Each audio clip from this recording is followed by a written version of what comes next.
Looking at your life as a whole, indicate 3 experiences which you consider to have been instrumental in shaping who you are today. Describe how each has influenced you. I would say that the first experience that has influenced kind of who I am today would be when I decided to take my gap year, and when I kind of had to overcome, as I mentioned, working really horrible hours, so kind of working night shifts. That was really tough, and I think it's kind of made me into a stronger person. It's made me understand the importance of resilience. Okay, so let's just pause there for a second. Okay, so one of the things I've noticed, okay, is that you've just sort of become a little bit closed.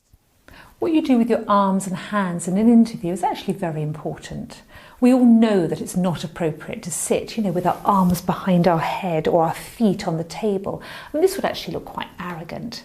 However, when we're feeling anxious, we all like to cross our arms or sit with our elbows on the table. This makes us feel quite secure. But there are a number of problems with this. Firstly, crossing our arms can actually look quite defensive. And when we put our elbows on the table, we're creating a similar barrier between us and the interviewer. The other problem is that our hands can block our face and become distracting when we move them around.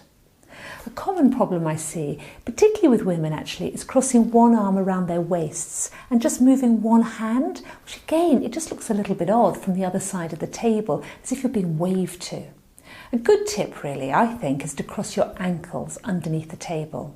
Now, when you get a difficult question, you can squeeze your calves and ankles together as much as you want. I know it sounds really strange, but it really seems to reduce the anxiety. It helps keep the front and the top half of your body open.